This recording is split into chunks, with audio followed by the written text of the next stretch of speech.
Hola, soy Litzy La Bomba Dilene, boxeadora profesional de México, y estás viendo el show de Todd Atkins, en donde verás y escucharás a grandes talentos del boxeo.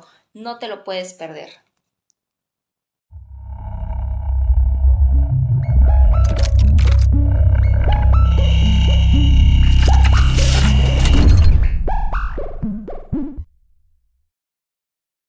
One.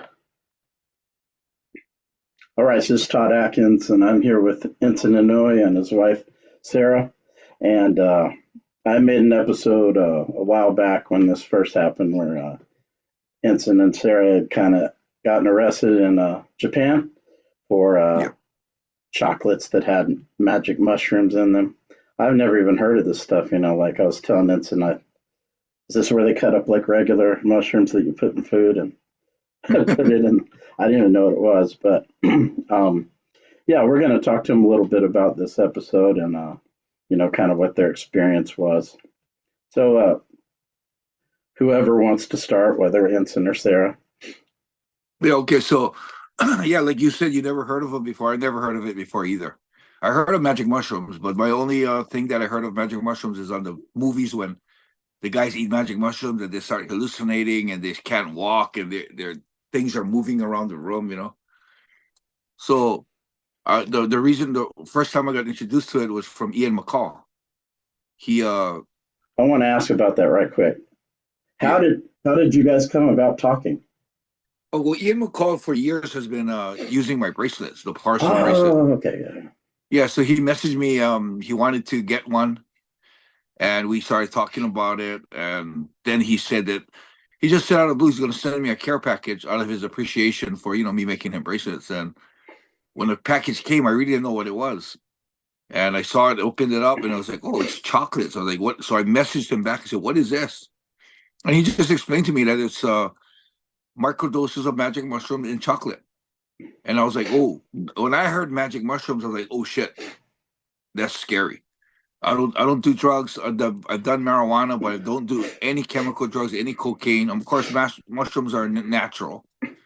So I kind of questioned him. I said, "Hey, I'm a virgin at magic mushrooms. What is this?" And he explained to me, that it's a health thing now. In such certain countries, especially America, they use it as a medicinal for Is medical it a purposes. liquid? No, it was, dude. It was like micro doses of magic mushrooms Oh, in so the you could see chocolate. it. No, not really. You couldn't Oh, really see okay. it. You can't taste it. You can't smell it. That's weird. And then when I ate it, he kind of told me, it's medical, it's safe. It's just eat a one piece and see how it feels. And I did. And when I first ate it, I was like, just I don't feel nothing. It's just like eating chocolates. This chocolate is good. And I was like, I want to eat more, but he told me just eat a piece. And I was like, okay, I'll refrain from eating any more.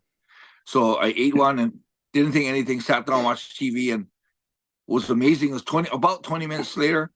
I got up to get water, and it was amazing because my back pains are gone. Usually, I gotta like, I get up and but I was like up, and I was like, holy shit, there's no pain. And that's when I messaged Ian and I said, hey, I need more. Send me more. And well, what went right? What went wrong was that we wanted it in Japan because it was such a good product. And as you know, Japan's really strict on their drug laws, and Japan don't care. Marijuana, cocaine, heroin, PCP, magic mushrooms in microdoses is also classed in the same category. So stupid me decides to send it back. And when I send it back, it gets stopped, but it doesn't, we don't get any police problems, anything. So I figured it's only on the customs. So when because they got stopped, I thought, oh shit, they stopped it. They're going to confiscate it. They're going to probably get rid of it. And I thought, okay, I'll bring some in. And that's where I got two charges. I got charges for sending it through mail, and then I got charges for trying to import. Why didn't you ask somebody? Like, you know how Japan is. Well, I to might be have called honest, to be somebody because honest, I'm like, you know, to be honest, I didn't ask anybody. I didn't do research on it because I kind of thought it probably was illegal. that's Yeah, funny. so I'm not gonna bullshit and say, "Oh, I didn't know at all. I'm innocent. I didn't know." I kind of thought knowing Japan is probably legal, but You wanted it that I much. heard what you said is why would Enson do something? He loves Japan. Why would he do something to Yeah. jeopardize it? That's exactly what I'm asking myself right now. Why didn't I take that precaution and find out about it? And I just thought, yeah, shit. I mean, it can't be that bad. And more I thought, they're not going to see it, and they saw it. So Yeah, that's wild that if you can't see it and they saw it, like they got the technology to. well, I didn't realize it. I'm the type of guy that's not really real proper about that. I don't look at everything. I don't examine everything. And when I saw the box, when I finally saw the box of the chocolates, there's a big little mushroom on the top of the box. Oh, So okay. it's obvious if you look at it, it's like, oh, looks like a mushroom. It looks like mushrooms are in here. So yeah, I just was, I think my brain was fogged with one being this very careless person, and as far as this kind of stuff, I'm that type of guy that will go to Thailand, not have reservations of hotels, and say, we'll find something, And the other thing that probably made me, fog my judgment is the fact that how medicinal it was. It was took away my back pains. I didn't hallucinate. I didn't like feel like I was taking a drug. I felt like I was taking like a very natural, powerful Motrin or Advil, to take away my pain. So that's where I think everything went wrong. And I blame it to my carelessness and being stupid. I think if you ate a few more pieces, you might have started hallucinating at that point. Yeah, that's what the courts was trying to asking me if that would happen, and telling me, yeah, many doses of microdoses will be hallucinate. I'm like, Yeah. I can't answer that because I didn't do that. I didn't take a bunch of it. I didn't, I don't know. You'd see So things crawling around the floor and all that kind of crap. possibly. Unfortunately, we won't find out now. Now, Sarah, I want to ask about your experience because, like I said, I was watching the Yamato Damashi podcast. Anyone that watches this, Enson has Yamato Damashi podcast. You should check it out for sure. And anyway, I kind of want to ask about your experience when they come to the house and all that. Mhm. What would you like to know? Well, I know how you were talking about. Okay, you show up and there's a lot of people there. Mhm. Were they asking you stuff? Yeah, the interrogations pretty much started right away. At first, I actually thought it was a joke because the guys have been doing a lot of filming for the YouTubes. These guys will do YouTubes here, and they do something called a dokkiri, which is like a candid camera prank kind of thing.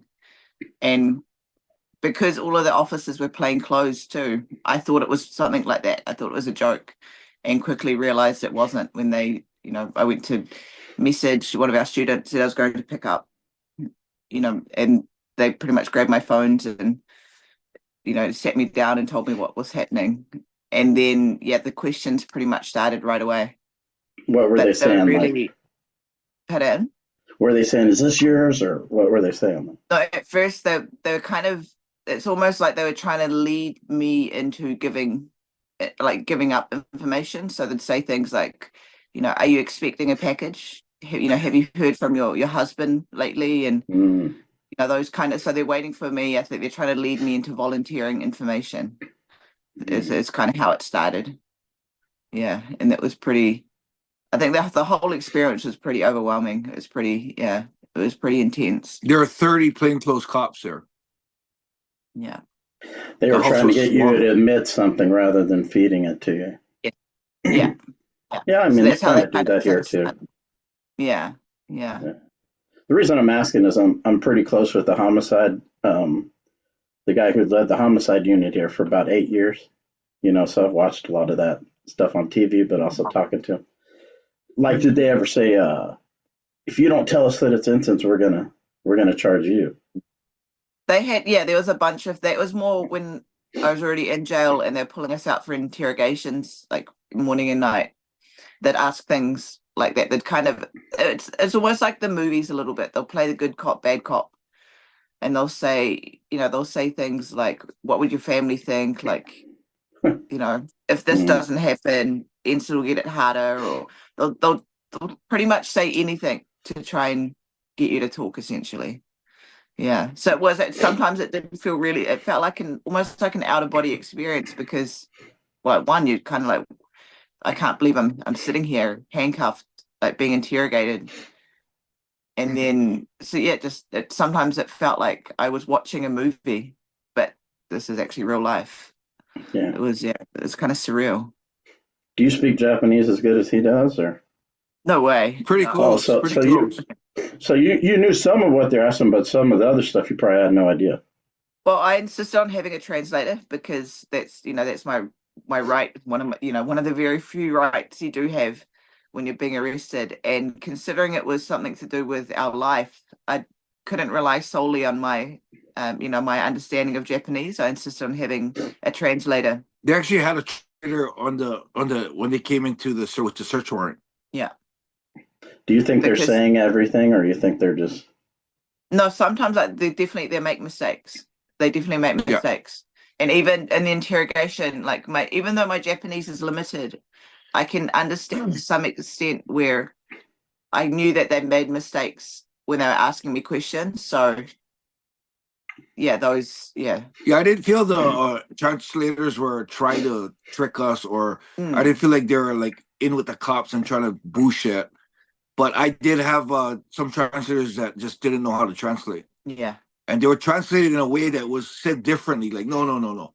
It matters on how you say this. Yeah. Because if you use this word or that word, it's totally different. Changes the meaning. Yeah. So I actually started requesting a certain translator. And the lady that I started translating, which ironically was the one that was at the house, she really was good because I would sit in my screwed up Japanese and she would translate it in a better way that makes it more meaningful, giving more of my meaning. So she was really good. So I always requested her. And so I think 90% of my interrogations, which there was a lot, she was always my translator. Yeah. Now I know you guys were talking a little bit about. I was curious about I know you're saying there's no talking in the prison or whatever. Like, Americans, they wouldn't listen to that crap. They would just do it anyway. You know how the criminals are here. I mean, how do they get people to follow that? I guess it's just because they're Japanese and more civilized than we are, I think. Yeah, because there was a guy in my prison that came in, and I don't know if he was on drugs or he was just being rebelling against the cops. He wouldn't listen. So what eventually happened is I thought, God, grab that guy, drag him down to solitary or something, but they just ignored him. And so we had to stay in the cells hearing this guy scream all night and bang the cage, punch the walls. We had to deal with that all night. And we had somebody like that. I nicknamed some of the, as I was writing about my experience, I nicknamed some people.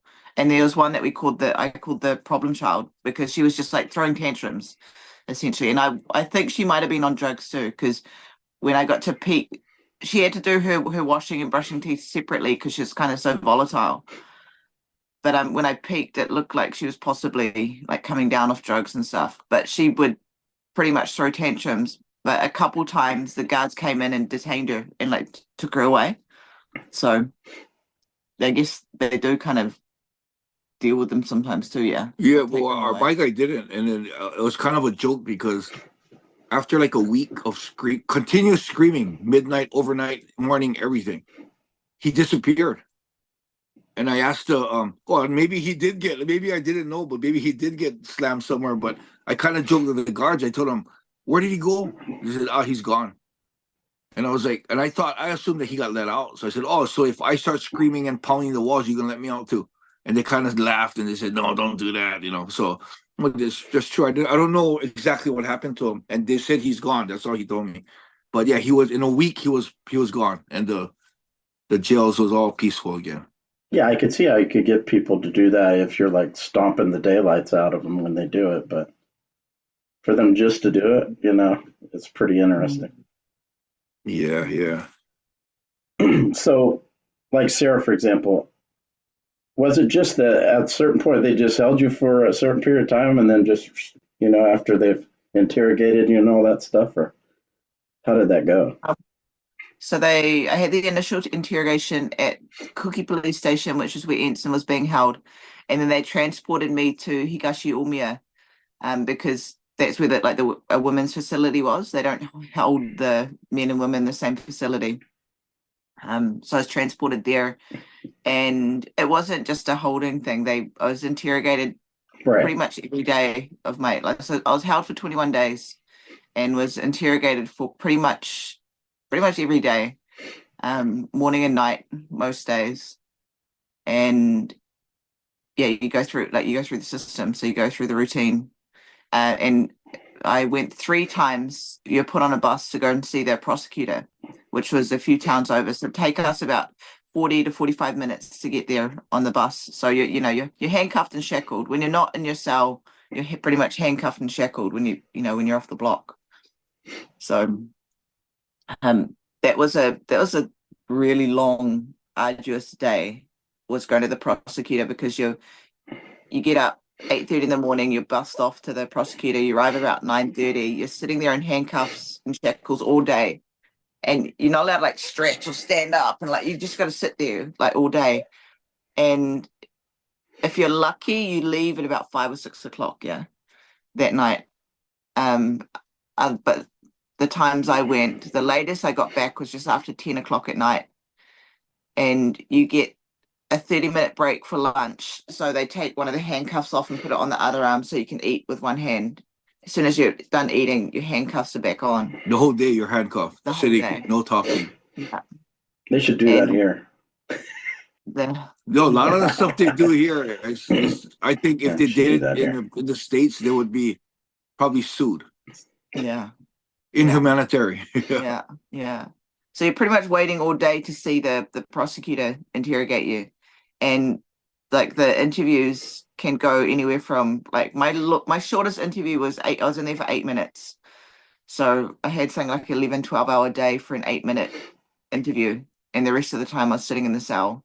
Like, And you gotta think you're sitting there handcuffed for 11 hours straight without talking or standing up or being able to, take off your handcuffs.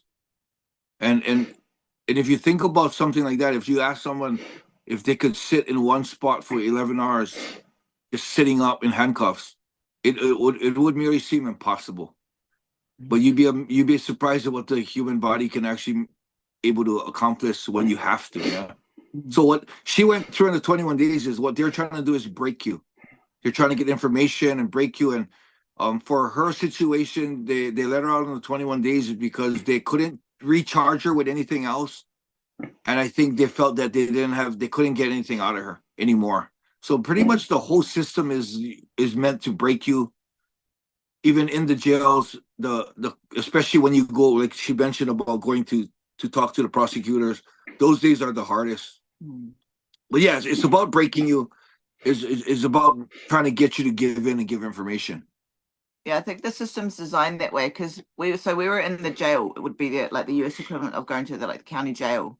That's where we were, and that's before your court case and everything, like before you're indicted, before the charges. So that's at the stage where they're trying to get information out of you. So I think the conditions are a lot more severe because when we're looking at Enson possibly facing prison time, we started researching into what it's like and what are the rules or restrictions, and it's a lot more lenient in the prisons. And that's probably because they've already been charged or found guilty or whatever. But in the jail phase, they're trying to get information out of people. So that's my 2 cents, is that the system's designed to break you to get confessions, because like once you're convicted in Japan too, there's like a 99% conviction rate here. Once you're Conviction indicted. rate's really high. Yeah. Once you're Once you're indicted. indicted. Yeah. So it's interesting, when you start thinking it from that perspective. And I kind of came to that realization while I was in there as well. And that just kind of fueled me a little. I almost feel like it gave me a little bit of strength in a way, because I had this little they can't do anything to me. They can't hurt me. And so I think that really helped keeping that in mind. So when the last day comes, Sarah, did they just say, all right, bye-bye? How does that work? Good question. So Yeah. my lawyer had told me that I'm being released, but that the paperwork could take like a week. So I was prepared, like mentally prepared to be in there till Friday, and I was released on a Tuesday. So Tuesday morning, we go through the normal morning routine, like we have to pack up our beds and, do our, like, brush our teeth and wash our face and stuff. And then as we were sitting there, I already got my books out for the day as well, and my writing instruments. And as I was sitting in there, they just call you up. And I didn't know if it was, because normally when they do that, it's for either like interrogations or for like to go and see your lawyer. And so it was like that. It was just like a normal routine. And then when I got out of the cell, they were like, okay, we're going to process you to, you're going home now. So there's a little bit of like disbelief there, because the conditions are quite severe for that. Like, it didn't seem long, but it does seem long at the same time. So there was a little bit of a shock, a sense of shock and relief, but more shock, I think, like, wait, am I actually going home? Because there was a point where I thought I was going to get deported and I wouldn't be able to see my dogs again. Like, so yeah, that was the huge roller coaster of emotions. So yeah, I think while I was being processed to go home, I think the shock was still there for a little bit. And it took a couple hours to process me out, because like we were in a fortunate situation where a lot of our ichizoku, so a lot of our family here in Japan, submitted books and magazines and stuff for me to read, and they go through and itemize everything that every little paper in your wallet. Yeah. So even so other people had put in clothes for us. So yeah, they go through everything and they've got to itemize everything, and it took a couple hours. It took a long time. But I mean, like, they didn't tell you were going to have a trial or anything. They said, okay, we're done with you. They said I'm going home. No, so I wasn't. They didn't tell me that. They still told me there's a possibility of charges being being laid on me. Okay. So that was a bit nerve-wracking. It wasn't about a week after I was released. My lawyer got the notice that they're not pursuing anything further. But it was a little bit weird. I think I was a little bit on edge. When I came home during that week, just because it felt all the unknowns. Yeah, this whole journey, what was kind of a little bit unnerving was a lot of the unknowns, and they were really severe unknowns, like the possibility of being deported or going to like prison for Enson, or yeah. So when people say 21 days, that ain't shit, I could suffer 21 days, but you don't know how long it's going to be. Like, you don't know. I mean, if like you have a workout, and if you're doing like a circuit workout for 20 minutes, but the guy, you don't know if you're going to go all day, you're going to have to go like 5 hours with the workout. It's hard. But then when you're done and it's 20 minutes, like, if I knew from the beginning it was only going to be 20 minutes, it'd be a lot easier to mentally and emotionally to overcome. But in this jail, you're looking at you're sitting in there, they're threatening you're going to go in prison. They're telling you you're going to get deported. Your life is over. You feel like your life is over, and it's a roller coaster. Yeah, it's a total roller coaster. Yeah. And Enson, like, when they were interrogating you, obviously they wanted you to give yourself up, huh? Were they telling you, we'll Sarah if you don't? No, what was happening with that one was that I was pretty much in a different mode. I wasn't trying to defend myself. I was more trying to get Sarah out. Yeah, that's what I figured. So for me, it wasn't. And I felt like my sacrifice was saying that, it was me. It was mine. It was me. All me. It was me. And they let Sarah out. Let her out. She has nothing to do with it. That was my whole thing. That was my whole drive, was saying, yep, I admit, yep. But I did also say that, I didn't really know. I was telling him honestly that I wasn't sure it was like narcotics, because it was so healthy and it was so mild. And because when I talked to Ian, it was all medicinal. I told him, it's legal in some states in America. And, for me, it wasn't something to get high and to party with. It was something for my pains in my body. So, I was trying to say, that's the only way I was defending myself. But other than that, I was saying, yes, I knew there was magic mushrooms in it. Yes, I knew it possibly could be illegal. I decided to send it. And, I tried to cover Sarah. I was trying to, I did just tell some lies. I said, Sarah knew nothing about it. Sarah had nothing to do with it, So as soon as they came and arrested me at the airport, that's the first thing I told them: release Sarah. She has nothing to do with it. Because I knew they went in the house. I didn't know what they found. So I said, whatever you guys found in the house is all mine. Sarah knows nothing about it. That was my whole thing. So yeah, they were the beginning of my interrogations were all about pretty much trying to tag Sarah together with me. Yeah, that's what I And think. They were probably like, yeah, okay, we still want to bust her. yeah, they Yeah. wanted her. They wanted her real bad. Yeah. They're trying to get us on conspiracy to import narcotics. But we Yeah. were lucky because our lawyer Mm. told Sarah to plead the fourth. Don't Plead the speak. fifth. Oh, fifth. You know, plead the fifth. The right to remain silent. So it was good because to call, you know, to make it cover Sarah where she had nothing to do with it. We needed to keep the story straight. And with her not saying anything, there was only one story to go on, and it was only my story. So that was good because if she said things and things didn't clash or collaborate, even if it was just a wrong word or just a wrong description somewhere, they would probably be able to charge Sarah. So yeah, so my situation was funny because they can hold you 20 days legally. So they held me for that 20 days for the mail one, and then although they found the ones in my luggage, and it was the same chocolates I got from Ian, the exact same ones. I just brought it at 2 different times, so they could keep me longer.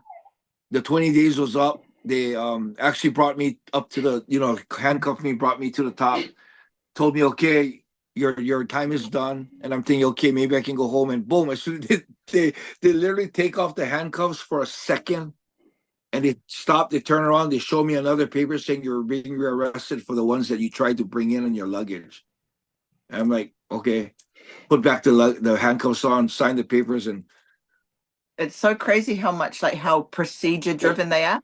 They could have told you that when you're in your cell, but it's like they go through the motions, yeah, to make it like official because that's the procedure. yeah. So I was actually in for 99 days. Now, how's it work when you're in the prison? Do they give you time to go out into like a exercise area or any of that, or no? You got 20 minutes. They call it exercise, but it's pretty much you can't exercise in a room. So it's pretty much for us. It was to shave. For us, it was to brush our hair. It wasn't. It says undo, which They means call it exercise. Yeah. but it's not exercise like you would think in the West. I even asked the guards, does anyone exercise? They go, no. No one it's just a thing they call exercise. You And don't go outside. You don't see natural light. Yeah. That's 20 minutes. Oh, actually, there was natural light. You could see the ceiling. That's the only time you could actually see light and feel rain falling on your skin. Oh, we didn't have that. Yeah. Our room had an opening on the top. I was So, underwater yeah, for 75 days, so I'm kind of used to not seeing light too. Because I was on That's neat. submarines, yeah. Wow. In the Navy. Well, that's neat. That's Yeah, an so experience. you're just stuck in a tube. You can't see anything because there's no Wow. windows. And That's pretty much what it's like in there within a Yeah. cell. Yeah. Yeah. There's no windows. There's like zero stimulation because you're just in a room, like a tatami mat room. There's nothing to sit on. Actually, there are windows, but the windows are, what is that called? Tinted. They're They're like this. they're You like can see images, but you can't see clear. they're Oh, okay. blurred. You know, the windows blurred. They're all blurred. Yeah. Yeah, they're like in their safety windows. So they're like that, and then they've got bars on them. Yeah, the light It's almost self- ignores you when you come out of the submarine. Probably the same with you guys when you got out. The light is almost like, you know. When you No, came actually, out, were it you wasn't like like, that because we weren't. Maybe you were like in a lot of darkness in the submarine. Yeah. submarine, We had yeah. no darkness even at night. There was a light on Yeah. when we slept. It was the fluorescent lights are pretty intense, and even at nighttime. Yeah, they leave the lights on at night. And you're not allowed to cover your face. Like I like to sleep in darkness. So in there, first I tried to use like a blanket to cover my face. I got scolded by the guards. You're not allowed to cover your face. So it was really hard to sleep. So I instinctively I put my arm across my eyes, you know, so I'd sleep. I got scolded, not allowed to do that. Yeah, it's almost like they don't want you to be too comfortable. Yeah. When you get too comfortable, it's like, hey, don't get too comfortable. That's against the rules, you know. Yeah. if you were in that situation longer, you probably could have just slept anywhere. It takes time. Like I was saying, in the military, guys can sleep standing up. They can do anything, man. Because a lot of these guys don't get any sleep. You engage a lot of sleep deprivation, especially early in the military. So guys can sleep anywhere. It don't matter if there's lights on, noise. It Yeah, doesn't matter. You probably would have been able to do that yeah. You had it actually, I gone on think longer. We adjust. you Yeah. actually adjust to it. Yeah. Yep, you would have just been like, you know, yeah, it takes time. That's wild, man. Like, you can't lawyer up, or when you're there, like, you can't We lawyer did. up, We lawyered up right away. We got a and they lawyer keep right away. interrogating But you anyway, or how does that work? yeah, well, Yeah. they can interrogate you every day. And your lawyer's not present when you're interrogated. Yeah, how does that work? It's Japan. That's Japan. And I actually asked them. I said, in America, you're innocent until proven guilty. They said that it's the opposite of Japan. You're guilty until proven innocent. So Yeah. you're treated as the way they treat you in the 20 days, like for Sarah, the way she was treated in 20 days, the fact that she got all her charges dropped and she was considered had done nothing wrong, the way they treated her was like a criminal. So she had to prove that she wasn't a criminal for them to stop treating her like a criminal, which is unheard of in America. Unheard of. So yeah, you're guilty until you prove your innocence. Sarah, were they telling you we're going to deport you? They didn't say it directly, but they said that, this can happen. Hmm. They almost kind of, they almost like they're trying to get in your head and have you think of scenarios like that, that this is a possibility. What do your family think of this? And do they know that you're here? And do they know that you do this kind of stuff? And they try and get into your head, not knowing that, I'm fortunate to have a really loving, supportive family. That's like they're just barking up the wrong tree in that regard. But as crazy as this experience was, there's so many good things that came out of it. Mm. And one of the biggest good things I feel is, being in my situation, I'm a scary person.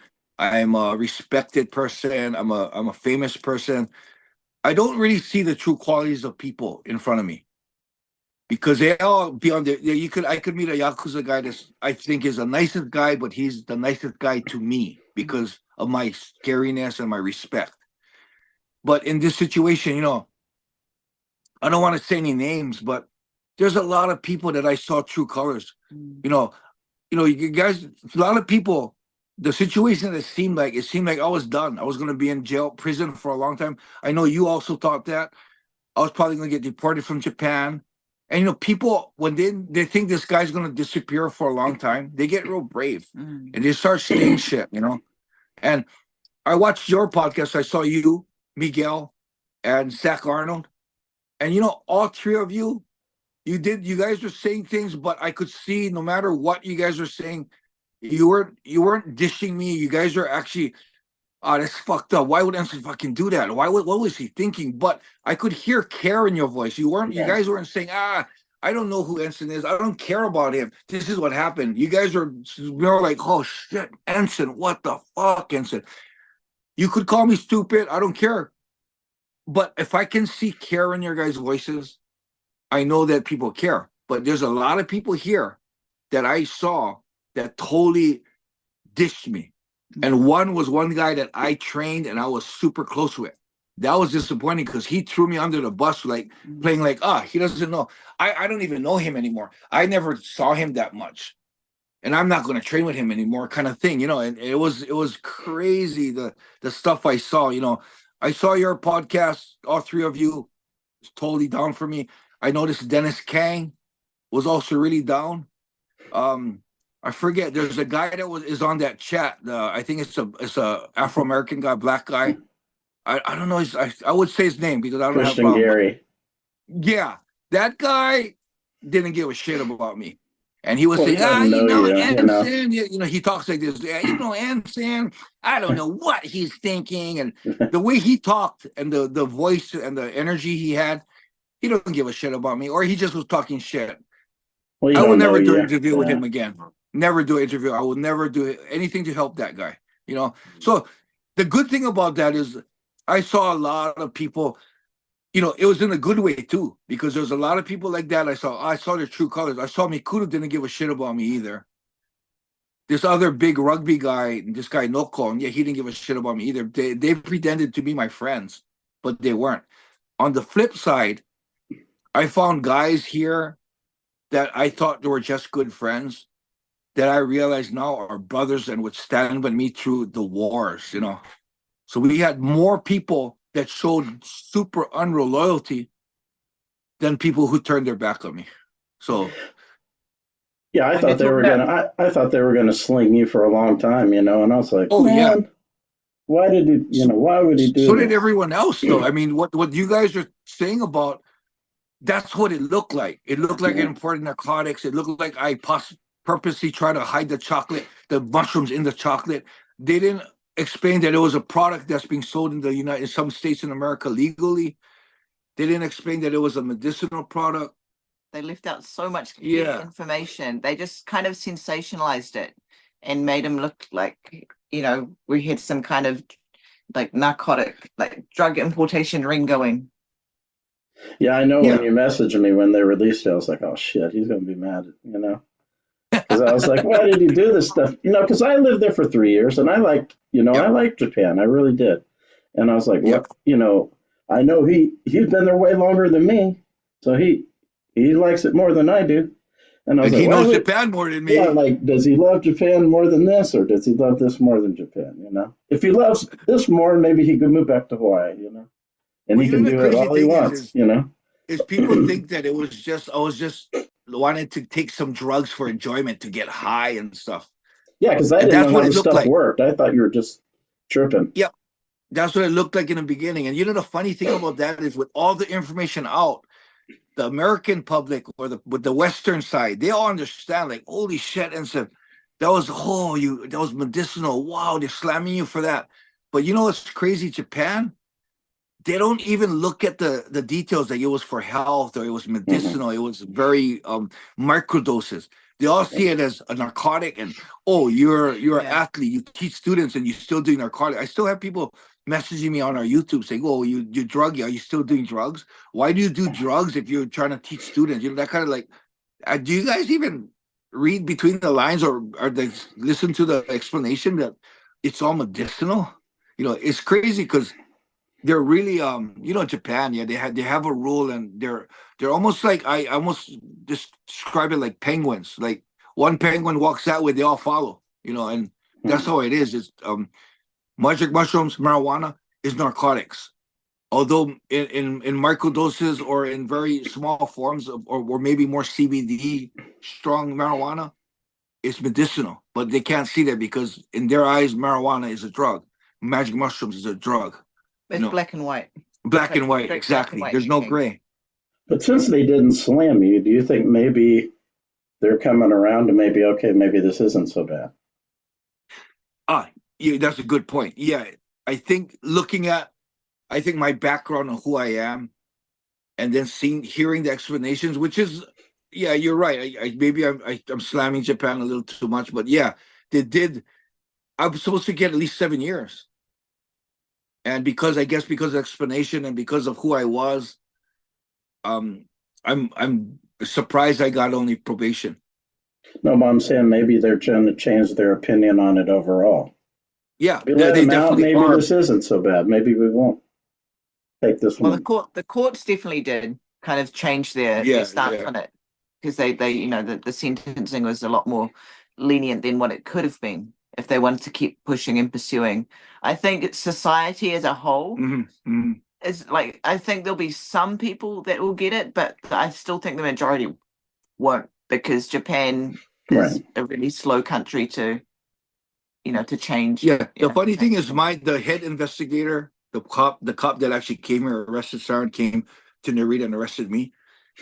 When I got to talk to him, like for example, take off your badge, talk to me as who you are, man to man. He admitted to me that man, you really didn't do anything wrong. It's just the way the system is, man. And I'm really sorry, Enson, and I hope things work out.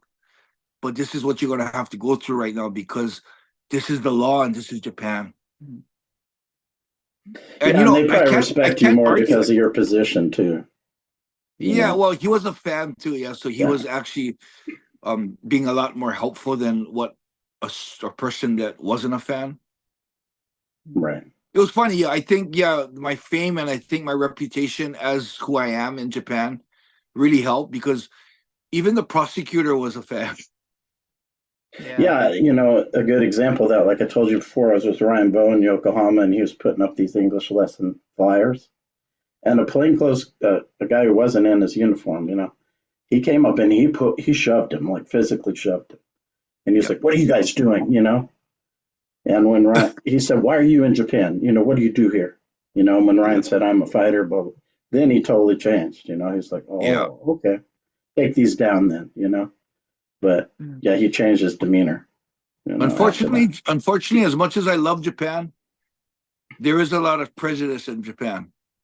If you're foreign, you're in a whole nother class. I mean, it's obvious. You're not American, you're not Hungarian, you're not Nigerian, you're gaijin, which totally explains an outside person, someone that's not from Japan. And that's how they classify, and that's how pretty much they see people. A Japanese can be doing something, but someone that's foreign would be treated totally different, look totally different. Yeah, he said, "Do you know judo?" And he's like, "Yeah, I have a black belt in judo." And he's like, "Oh yeah, I know judo too." Yeah, he kind of changed his demeanor at that point. So my situation now is just happened is I just got contacted by immigration, and they told me that I'm being deported. Yeah, and Really? yeah, so I called them and I told them, and it's the same thing that happened 16 years ago with me when I had a marijuana charge. I called them and explained to them that I've been here for so long. My wife's here. I can't. I don't want to be deported, and so I have on the 21st I have to go into immigration and go through an investigation that starts, and they're going to do an investigation to a proceeding to figure out if they're going to still deport me or not. Damn. Yeah, so this is probably the last obstacle to clear, and probably the biggest obstacle I have to clear is I'm facing deportation right now. Damn. Yeah, that would be hard. This is pretty much yeah. I think this is the first time I'm talking about it on anything. Right. Yeah, because we didn't even talk on my podcast yet. Yeah. What do you think about that, Sarah? Like, just what's your mindset like with that? The whole being that Deportation. facing deportation. Well, we kind of had an idea that it might be coming, so we've been preparing for it. I mean, when Enson was in jail, we actually have been preparing for all, possible outcomes, just to lessen the shock. I mean, I don't know if shock is the right word, but just to lessen the load, I suppose, when whatever happens. So we've been getting things together. We're lucky that we have access to good lawyers.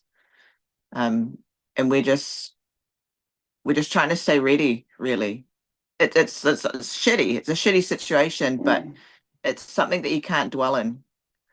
And the support's amazing. Yeah. I've already got I say over 6,000, 7,000 petitions at the house sent to me of people not wanting me to get out of Japan, and we're going to probably get more. I'm thinking we're probably going to clear about 20,000 petitions of people sending letters into immigration not to deport me, and that is a lot of power because immigration is protecting the Japanese people from these dangerous foreigners. And if the people that they're protecting wants me to stay in Japan, that's a lot of power for me. So we're hoping that everything's going to work out. So we'll find out more on the 21st when I go in for interrogation. It's going to be an all-day interrogation.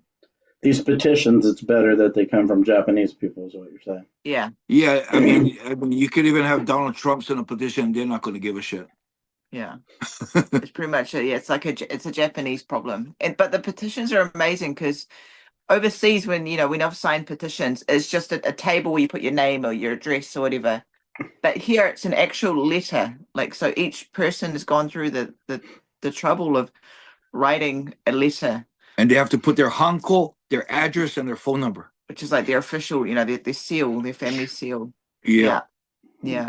So it's a lot of effort for people, and to have that many already is just kind of the support's amazing. Overwhelming, Todd. I mean, it's amazing. That's what this process. We keep saying all these blessings have come out of the situation, and that's been one of the big ones. Is just the amount of support, like Enson mentioned before, from people we didn't expect either. Like when you said lawyer, did you guys lawyer up? Yeah, we lawyered up, but we were also sent lawyers by some of these guys, fully paid lawyers by some of these guys that, have known Enson for a while. And even one of them sent a lawyer to me who was an English speaking lawyer, because our regular lawyer speaks Japanese only. And one of these guys sent an English speaking lawyer to me and just paid him, because I wasn't allowed visitors, only from my lawyers. To make sure she's okay. Yeah, they paid him just to come speak English and make sure I was okay if I had any questions or any worries and stuff. And these lawyers were fully paid. And the guys wanted nothing from it. They were just wanted to help and show their support, which was amazing. Like those hard times is when that stuff really matters. Yeah, and Todd, I was facing 4 to 10 years. I was 7 to 10 years. I was facing deportation instantly. I was already prepared to go into jail. I thought the more people were going to turn their back on me. I didn't serve any jail time. I got probation. I'm facing deportation now. But bottom line, Todd, as much as Sarah suffered in the 21 days, as much as I suffered in the 99 days, and as much as what I'm going through with deportation, I'm not saying this. I mean, if I said this after everything was over and everything was clear, it wouldn't be so real. But I'm saying it even when I'm facing deportation. No matter what happens, Todd, I'll be okay. Sarah will be okay. We will move forward, and our life will be good. I mean, I'm positive. My whole life, 35 years, been in Japan. My life's going to be turned upside down if I can't stay here anymore. But you know what, Todd? In the long run, we have each other. We have freedom. We're not in prison. And no matter what happens, I'm going to get back up, and I'm going to be walking free, and I'm going to actually get my name back, and I'm going to be somebody that is going to be powerful again. So guys like you, guys like Miguel, Zach Arnold, the guys who supported me no matter what, Dennis Kang. I mean, I want to make it where you're going to be like, yeah, all right, I'm super happy I supported Enson. And those guys that turned their back on me, they're going to regret turning their back on me, because when I get back into my power and I got my status back again, and they want help, I'm not helping them. Mm-hmm. So I'll be okay, man. Everything's good. I'm still not over yet, but I'm not gonna fall down and stay down. We're gonna get up all the time, so everything's gonna be okay. If you had to leave, where do you think you'd go, or do you not? There's only there's 3 places that I would possibly go. I mean, of course, New Zealand or Hawaii. Of course, that's easy places to go. But for business, everything, I'm not even gonna talk to Sarah about it yet. But Vegas is actually an idea. The property's cheap, everything. I know Dana White personally. Maybe I could get something going there. I have a lot of friends in Vegas. The only danger is the casinos. But Hawaii, I think 90% is probably Hawaii at the time now, with my parents getting older too. Yeah. New Zealand is also somewhere in the future that we do want to settle. And, if not selling for business, for opportunities, I think somewhere in California or Vegas would be actually another idea. But yeah, my ideal is being able to stay in Japan. But yeah, if it doesn't happen, we got to move forward. Yeah, it's hard to imagine that you wouldn't be there. It is hard. I've been here I moved here when I was 23. Been here for 34, almost 35 years now. I can't imagine not being in Japan. But, life's a bitch, and we go on. I think it'll work out if that many people supported you. I think it probably will work out, don't you think? Yeah, even Sarah says you should be here for 11 years. What I honestly believe, Todd, that what we did or what I did doesn't merit jail time, doesn't merit being deported from a country that I love and I support and I've done a lot of volunteer work for. So I honestly believe that if I get deported, or even if I served a long prison term, I even told Sarah at the process where we thought I was going to go to prison, that if this happens, it's not a punishment, because I didn't do something that bad that's worth the punishment. I felt that it was destiny. something that I needed. If I had to go to prison for 5 years, 7 years, it was something in prison that I needed to be in. I needed to learn something about going to prison. If I get deported, the universe is telling me to move on. You're done with Japan and move on. So I have my hopes and my desires and what I want and where I want to be. But if the worst scenario where I get deported, I don't believe it's a punishment. I believe it's something that was in my destiny. And this incident is what was the way that, the universe steered me into that direction. So I don't think it's a punishment. It's my destiny. And of course, you don't know what your destiny is. I wanted to be a racquetball player. The reason why I became a fighter is because I didn't make it in racquetball. And I had to retire from the tour. Went back to university, found jiu-jitsu, got to Japan, so I was lucky that way, so even this, in the long run, I don't know how long, 1 year, 10 years from now, if I get deported from Japan, I know it's my destiny. There was something good, and there's going to be a reason why I was steered in that direction. But we'll see, man. We'll see what happens. Yeah. No, I mean, with that many people supporting you, I think it probably would go your way. Yeah. Like even that.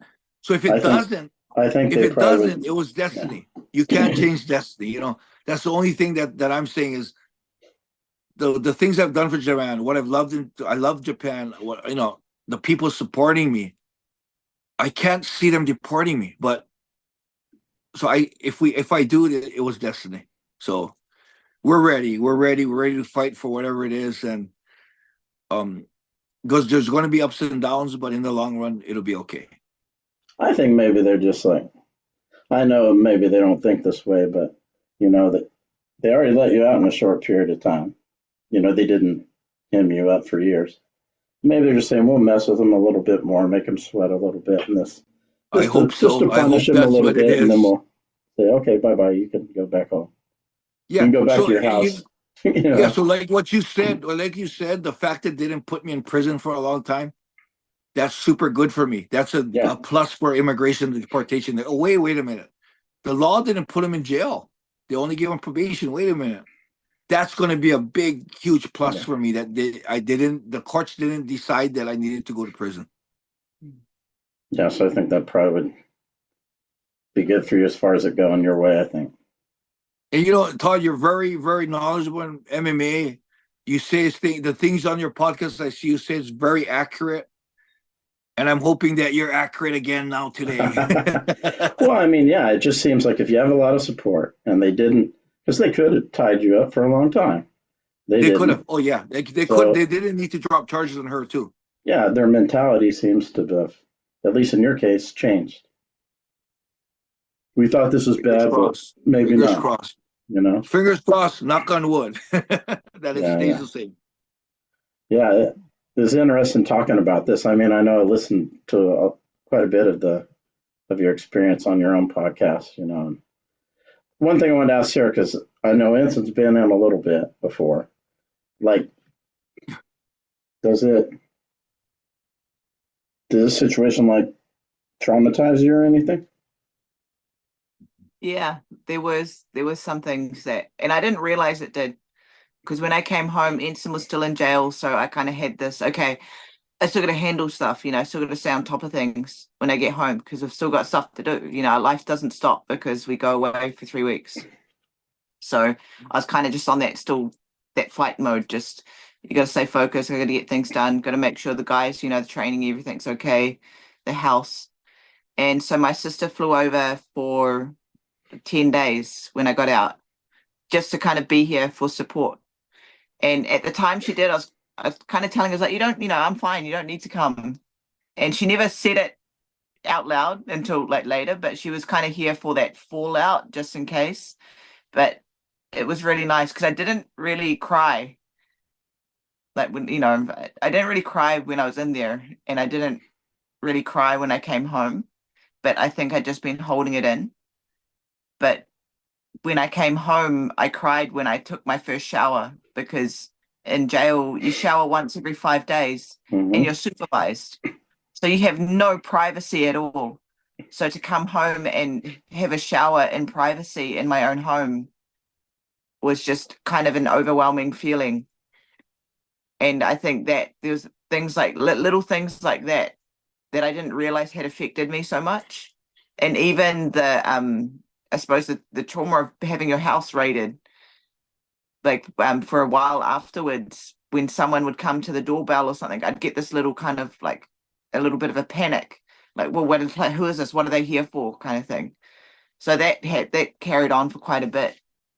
And even like Enson had gotten he ended up getting close to the lead investigator, and something inside me just felt a little weird every time he'd brought it up or talked about the guy. And like we're kind of just talking casually in the kitchen one day, and I just started crying. And Enson was kind of like, well, what's wrong? What's the matter? What's wrong with you? And it was hard because I couldn't articulate the way I was feeling or why I was feeling the things I was feeling. And then it was that, I realized that I think the experience had traumatized me in a way. But finally being able to acknowledge those things and talk about it a little bit has really been helping to process it. But yeah, while it was happening, I think I managed to kind of just do what I needed to do to get through it. But then afterwards, the processing, I think, has been a little slow, and I'm just letting it happen in its own time. But yeah, I think there are little bits and pieces like that. I can see now that she is still traumatized. Some certain things she doesn't want to talk about, or when there's certain things that come up that's related to it, I can see her start climbing up. Mm. And Yeah, there's I could something tell that I when wasn't aware of. when you said, "What do you want to know?" I was like, "Oh, okay." Yeah, Maybe she doesn't yeah, want to. Mm. I could already yeah, tell that. yeah. And the funny thing is, I'm like the total opposite. It's behind me, man. I'm done. Mm. I can talk about it. I made friends with the investigator. He's a fan, Mm. and I went to try and bring the guy's shirts that was in prison, the guards, because they're really nice to me. Mm. You know, I'm it's beyond me. I'm maybe because I've been in prison before, maybe because I've been in this world for a long time. Mm. And she's like totally like was in law school, working for a good computer company, and in her family, when they say Sarah's been to jail, it's like Sarah, not Sarah, not that can't be for real, So Yeah. I think that it's good and bad. I mean, I think that trauma is not a good thing, but I think it's good for her to go through it and get stronger in this sense. Well, that's what's interesting about trauma too, is that you don't choose to be Yeah, traumatized. yeah. Like you don't, like no one chooses to be traumatized, and everyone reacts and processes things in different times and different ways as well. So it's been an interesting. I think I'm quite an introspective person, and I like to think about and reflect on things a lot. So it's been interesting going through the experience and feeling and processing things and just allowing it to happen and observing what's going on. Because again, like another blessing is maybe when I come across somebody in future that has been through a similar thing, I'll be able to have a bit more compassion and understand a little bit more. Like even I was telling Enson when I was visiting him when he was still in jail, that when he was talking about things, I could actually understand what he's going through. Like that's kind of a unique position to be in, where you're talking to someone who understands what you're going through. Because when I came out, I felt this little tinge of loneliness because I'd just gone through this experience and didn't have anyone to talk to that knew what I was talking about. So a blessing was when Ensign came home, I felt like I could be there for him to talk about things, what we'd just gone through, because we had essentially gone through it together. So that was a kind of a blessing, I think, that came out of this as well. And another big plus is, regardless if you're in for 21 days or 99 days, you survived the system in Japan.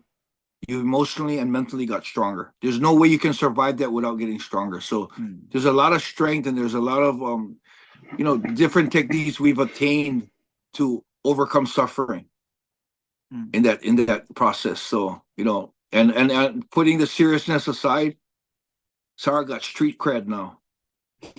Yeah. You've always kind of never taken things too serious, though. Like I remember Ryan telling me one time you guys were in the gym. I wasn't there, but he said Sakamoto from Shudo was in there, and he wanted to go outside because you guys are going to talk about contract stuff for Kid Yamamoto. And you told him why. I'm just going to come back here and tell everybody what you said. I'm going Yeah, to tell all the numbers and everything. I'm just going to tell everybody. You know, yeah. so I'm Ryan pretty thought much. that's the funniest thing ever. You pretty much get what you get from me is what I am. If I don't like you, I'll tell you I don't like you. I didn't like what Daryl said about me. Straight up, I'm straight up right there. I'm not gonna butter it and act like I'm his friend anymore.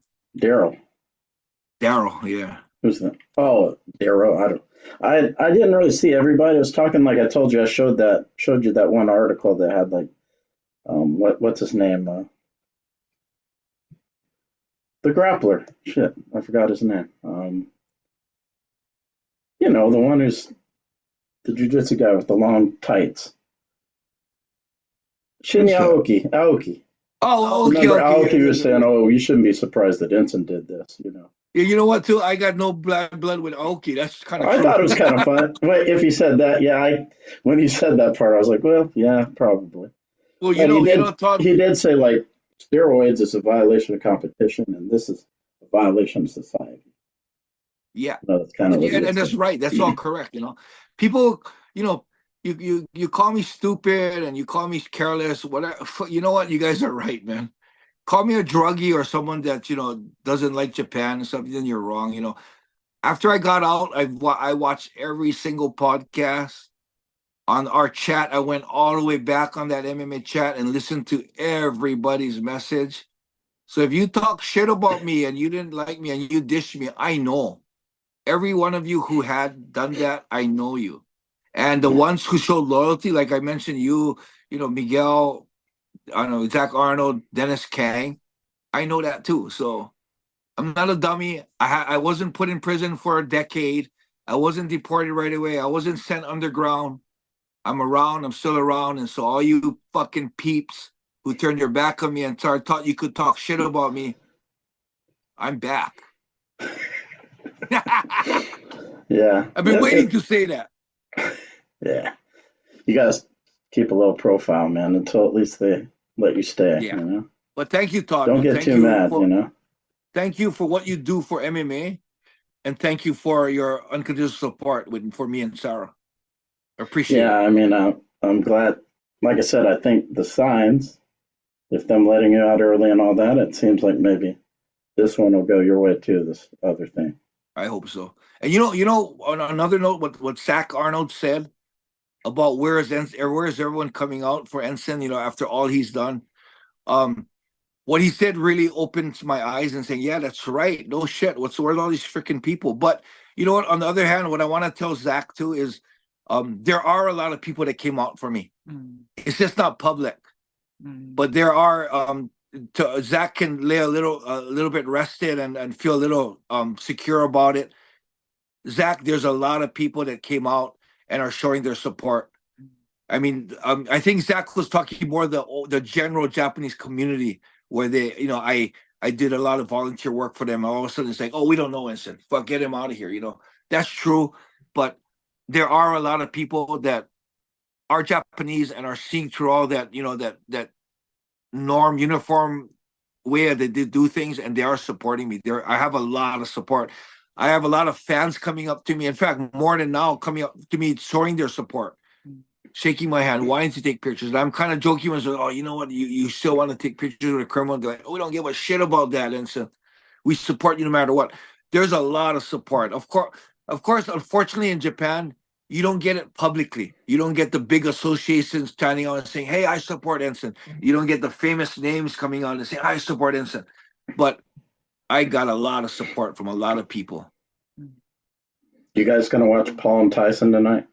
Hell yeah, right now. They're not gonna come It out for a while. starts. They probably It won't fight starts for now, like but of three course in a hours. couple of hours. Yeah, so we're gonna Yeah, actually have to train the boys right now. yeah. We got a training session going on right after this, and yeah, this is our highlight of the day is um Jake Paul and Mike Tyson. What do you think Who you about got, that? Todd? I don't know. I was talking to Scott Burnett about this last night. I don't know if you watched Mikey Burnett's brother. Mikey's from Tulsa here, Yeah, okay. and he was saying, he was talking about the legs, which you probably know about. He's saying, the first thing to go is your freaking legs. And I forgot how old Mike is, 58. He's Yeah, like, that's what I'm worried about is that his legs will give out, in a couple of rounds, and he won't be able to move as effectively as Yeah, without the he would legs, your want. punches go. And he also said because they're wearing the 14-ounce gloves, that could be a factor Yeah, that's too. right. Yeah, He's like, I know Jake Paul doesn't want to get hit with the 12-ounce from that guy, so he yeah. has to put on 14-ounce gloves. And Mike looks damn good in the mitts, but is he gonna be able to hit Jake's head like he hits the mitts? Yeah. If you ask me who I think's gonna win, I think Mike's gonna win.